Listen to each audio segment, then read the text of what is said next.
No coração do sertão, onde o sol castigava a terra e o vento levantava nuvens de poeira vermelha, Cora Bell, aos seus 28 anos, sentia o peso do mundo sobre os seus ombros frágeis. O rancho que seu pai lhe deixara era mais do que terra e gado. Era um santuário de memórias, o único lar que já conhecera. Mas agora, esse santuário estava prestes a ser profanado, afogado em dívidas que cresciam como erva daninha e assombrado pela sombra gananciosa de Silas Crane, um homem cujo coração era tão seco e estéril quanto as terras que ele cobiçava. Cora olhava para o horizonte, seus olhos marejados refletindo o céu impiedoso, e via não apenas o fim do seu legado, mas o fim de si mesma. A cada dia, a solidão e o desespero cravavam suas garras mais fundo em sua alma. O que a jovem e corajosa Cora não sabia era que o destino, em sua infinita e misteriosa sabedoria, estava prestes a mover suas peças. O próprio pó que ela amaldiçoava guardava um segredo que não apenas salvaria seu lar, mas também selaria a ruína daquele que a atormentava. Silas Crane era um homem que se deleitava com o sofrimento alheio. Para ele, a agonia de Cora era um néctar doce, a prova de seu poder e de sua inevitável vitória. Ele a via como uma menina tola, apegada sentimentalmente a um pedaço de chão que, em suas mãos, se transformaria em um império de lucro e exploração. Ele visitava os limites da propriedade, seu sorriso cruel cortando o ar, imaginando seus tratores derrubando a cerca frágil e sua assinatura em um contrato que a deixaria sem nada. O que aquele milionário sem coração não sabia era que a terra que ele pisava com tanta arrogância tinha uma memória antiga e que cada grão de areia era uma testemunha silenciosa de uma injustiça do passado que clamava por reparação. A vida, em breve, o faria pagar caro por sua crueldade, por cada lágrima que Cora derramara em silêncio.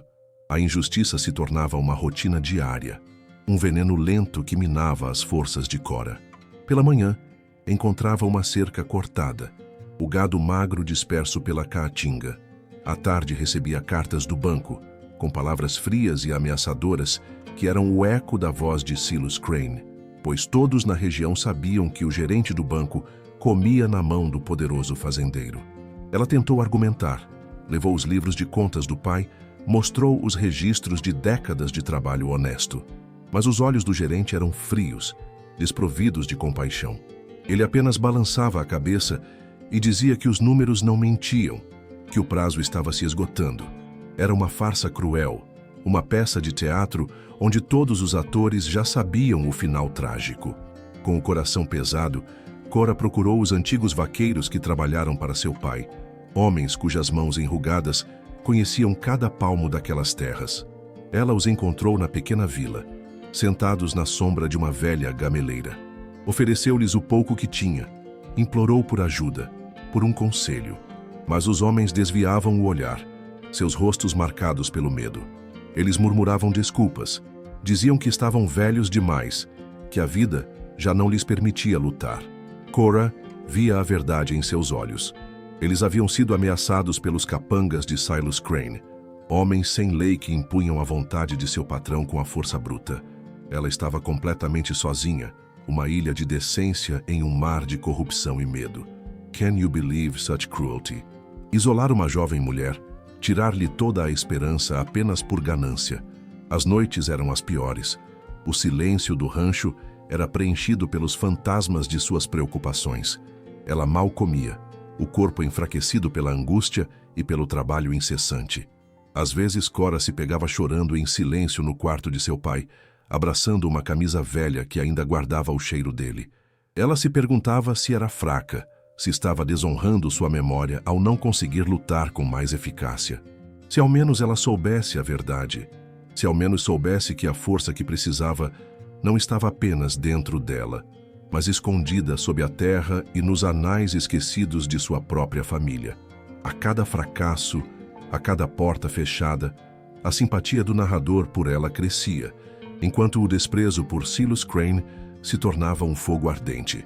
Aquele homem não estava apenas roubando uma propriedade, estava tentando apagar uma história, esmagar um espírito. O sofrimento de Cora era palpável. Uma nuvem escura que pairava sobre o rancho Bell. Os vizinhos, antes amigos, agora a olhavam com uma mistura de pena e impaciência. Eles a viam lutar uma batalha perdida e sussurravam que ela deveria aceitar a oferta de Silas, por mais miserável que fosse. Era mais fácil para eles verem a rendição do que se levantarem contra o poder de Crane. A humilhação pública a feria profundamente. Na pequena mercearia da vila, ela ouvia os comentários, as risadas abafadas. Diziam que ela era orgulhosa, teimosa como o pai. Ninguém via a coragem em sua teimosia, a lealdade em seu orgulho. Eles apenas viam uma mulher prestes a perder tudo. Silas Crane, saboreando sua vitória iminente, decidiu dar o golpe final.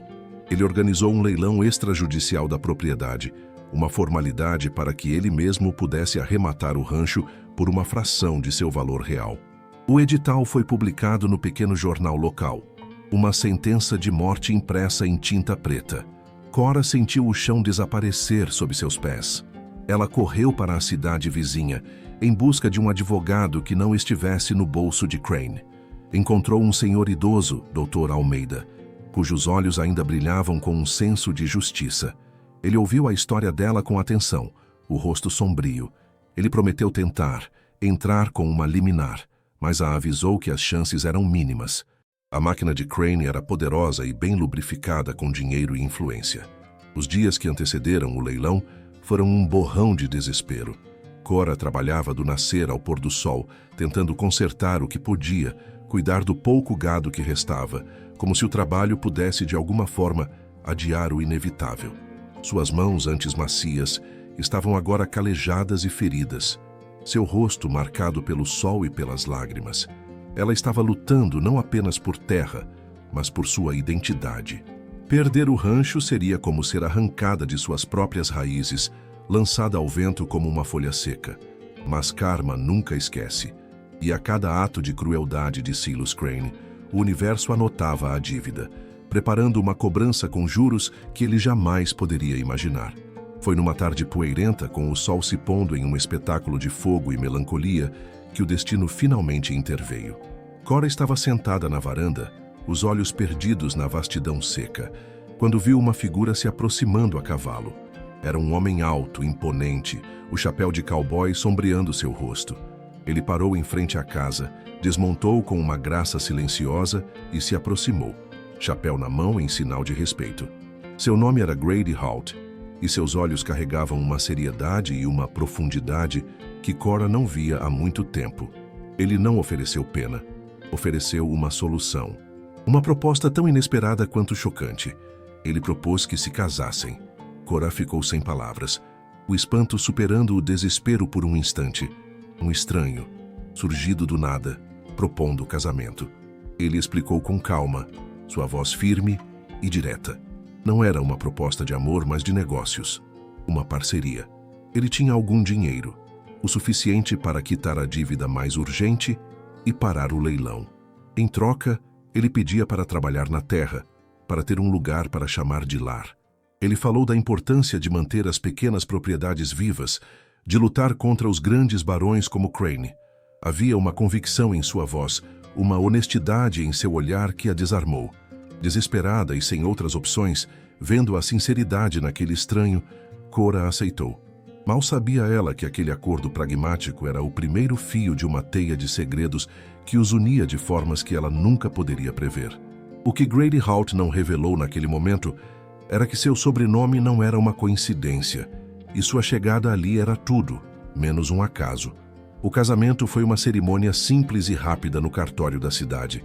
As poucas pessoas que viram murmuraram sobre a pressa, sobre o estranho que Cora Bell havia arrumado. Silas Crane, ao saber da notícia, gargalhou. Ele viu aquilo como o último ato de desespero de uma menina tola, uma manobra patética que não mudaria em nada o resultado final. Ele subestimou a união dos dois, assim como subestimou a terra que tanto cobiçava. A chegada de Grady ao rancho marcou uma virada. Ele não era apenas um par de mãos a mais. Ele era um estrategista, um homem que entendia de terra e de luta. Juntos, eles começaram a trabalhar, reparando as cercas, cuidando do gado, e uma nova energia começou a pulsar no lugar. Enquanto trabalhavam lado a lado, Uma parceria de respeito e afeto começou a florescer. Cora descobriu em Grady uma força tranquila, uma resiliência que espelhava a sua. Grady, por sua vez, via em Cora uma coragem indomável, um amor pela terra que ele compartilhava profundamente. Eles não falavam do acordo, mas a cada dia que passava, a linha entre o prático e o pessoal se tornava mais tênue. O rancho, sob seus cuidados conjuntos, parecia respirar de novo. A grama parecia um pouco mais verde perto do velho poço, e os animais pareciam mais calmos. Era como se a terra reconhecesse a esperança renovada de seus guardiões. Foi durante a limpeza de um velho galpão, um lugar que Cora não entrava desde a morte do pai, que a primeira pista do passado emergiu. Atrás de uma pilha de celas velhas, encontraram um baú de madeira trancado, coberto de poeira e teias de aranha. Cora não se lembrava de tê-lo visto antes. Não havia chave à vista. A curiosidade os consumiu. Grady, com sua força, conseguiu arrombar a fechadura enferrujada sem danificar muito o baú. O que encontraram dentro fez seus corações baterem mais rápido. Não havia ouro nem joias, mas algo muito mais valioso. Documentos antigos, cartas amareladas e um mapa da propriedade desenhado à mão. O mapa era diferente de qualquer outro que Cora já tinha visto. Ele mostrava não apenas os limites do rancho, mas também linhas azuis que serpenteavam sob a terra, com anotações sobre profundidade e fluxo. Eram os desenhos de um aquífero, um rio subterrâneo de água pura e abundante, o verdadeiro tesouro daquela terra seca. Silas Crane não queria o rancho apenas pela pastagem. Ele queria a água. Com aquela água, ele poderia irrigar milhares de hectares e vender o excedente para toda a região, construindo um monopólio. Cora finalmente entendeu a obsessão doentia daquele homem. A ganância dele não tinha limites, mas a revelação mais chocante ainda estava por vir. Entre as cartas, Cora encontrou uma correspondência entre seu avô, o fundador do rancho, e um sócio. As cartas falavam dos sonhos que eles tinham para a terra, da parceria baseada em confiança e trabalho duro. O nome do sócio, repetido várias vezes na caligrafia desbotada, fez Grady prender a respiração. O nome era Arthur Holt. Era o nome de seu pai. Naquele momento, o silêncio no galpão era ensurdecedor, preenchido apenas pela batida descompassada de seus corações. Grady não era um estranho que o destino trouxera. Ele era o herdeiro da metade daquele legado. Grady, com a voz embargada pela emoção, contou sua história. Ele sabia que seu pai fora dono de terras na região, mas fora enganado por um homem poderoso e forçado a fugir com a família, perdendo tudo. Seu pai morrera anos depois, um homem amargurado, sempre falando da traição que sofrera. Grady cresceu com o desejo de entender o que acontecera, de restaurar a honra de seu pai. Ele viera para aquela região seguindo as poucas pistas que tinha, e o nome Bell sempre esteve em suas anotações.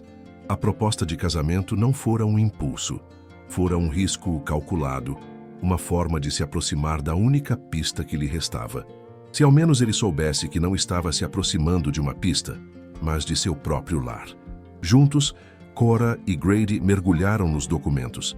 Encontraram a escritura original da propriedade, registrada em nome de Samuel Bell e Arthur Holt, e cravada no documento, uma cláusula que seus olhos mal podiam acreditar.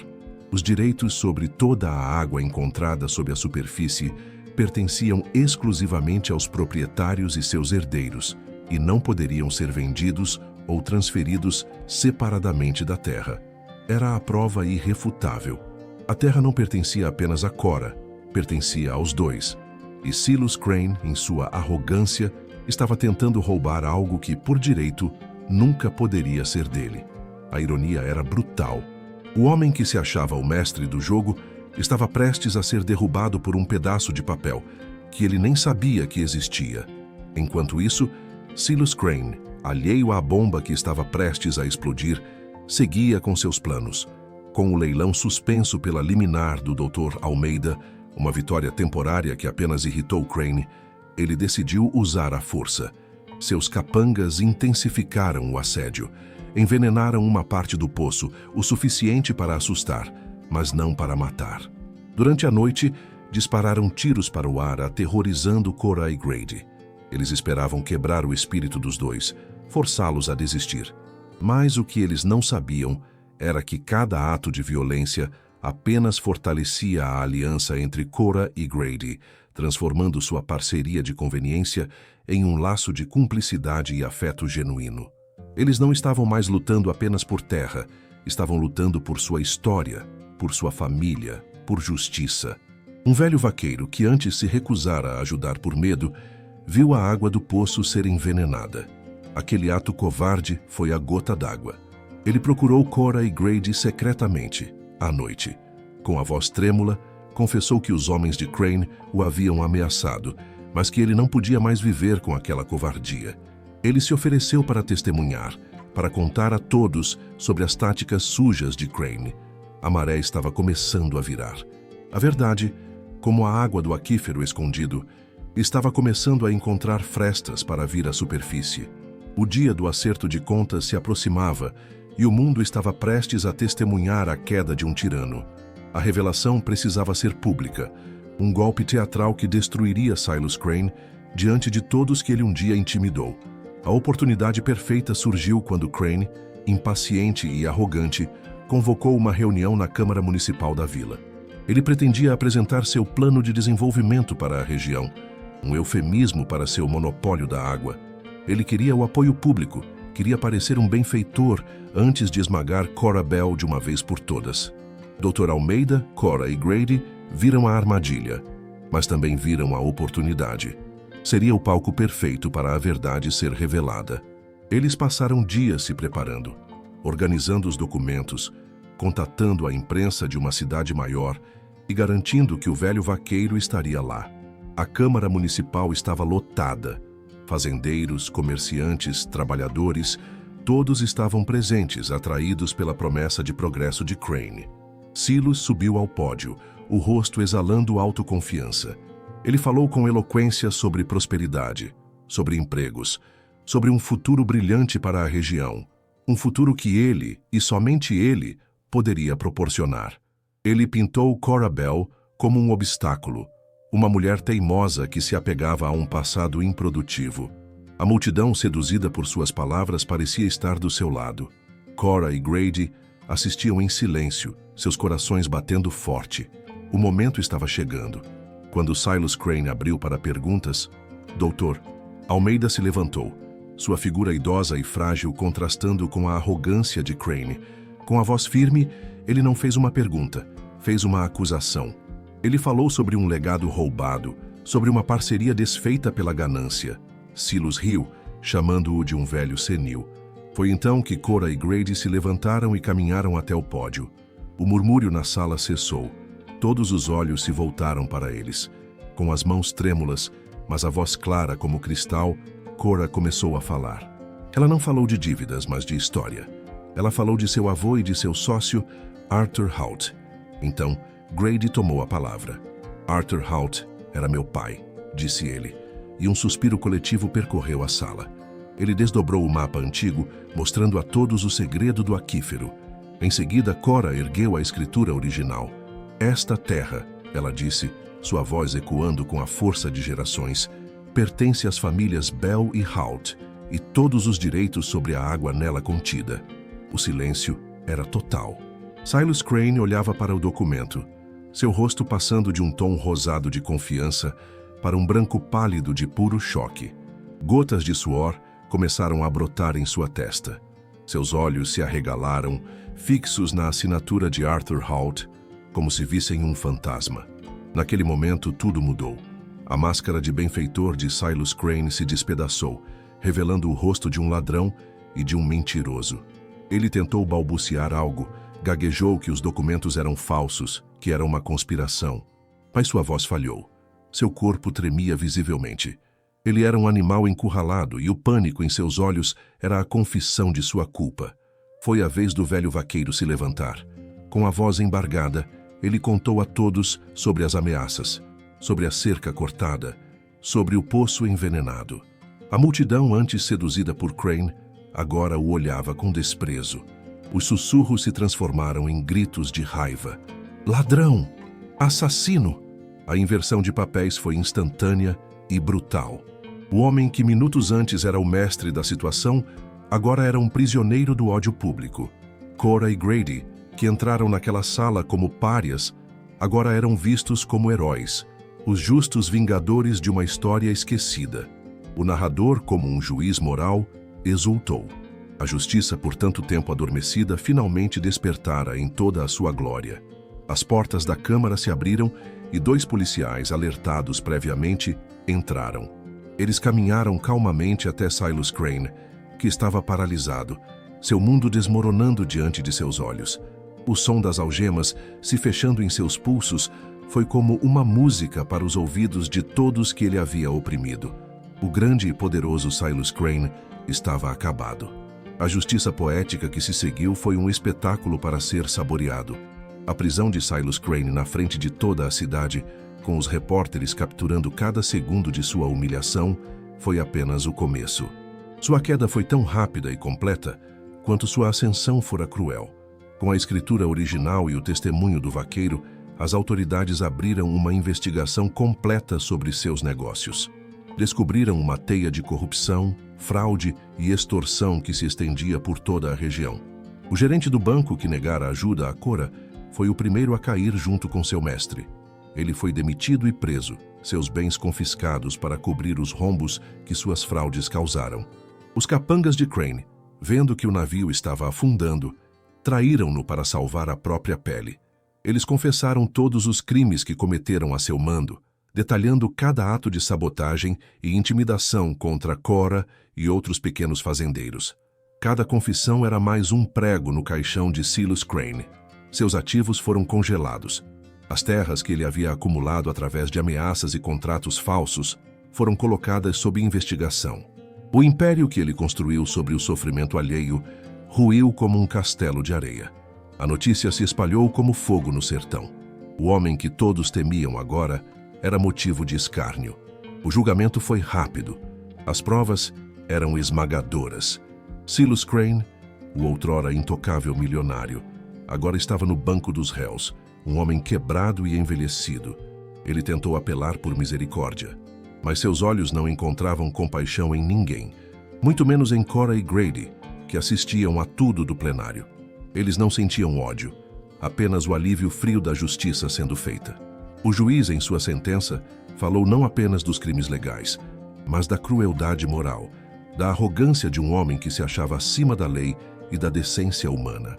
A sentença foi a mais dura possível: décadas de prisão por fraude, extorsão, formação de quadrilha e tentativa de contaminação de fonte de água. A reputação de Silas Crane foi estilhaçada para sempre. Os jornais que antes o elogiavam agora publicavam sua foto em trajes de presidiário. As pessoas que antes o bajulavam agora cuspiam ao ouvir seu nome. Ele perdeu tudo: sua fortuna, sua liberdade, seu poder e, o mais importante, seu nome. Ele foi reduzido à pobreza e ao esquecimento dentro de uma cela de prisão.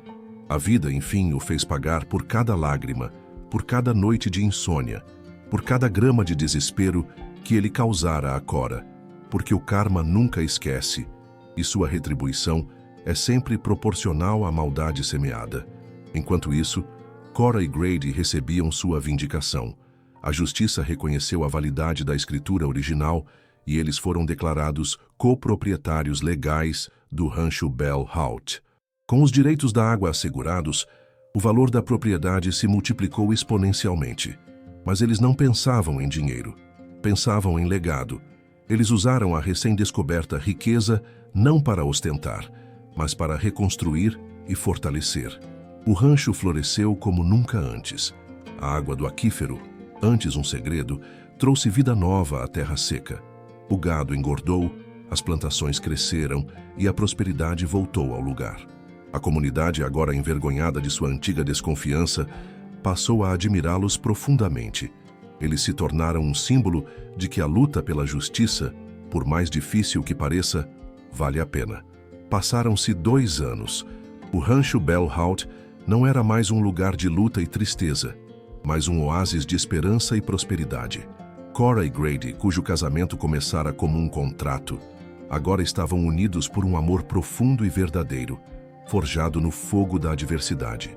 O respeito mútuo se transformara em uma paixão serena, e a parceria de trabalho se tornara uma parceria de vida.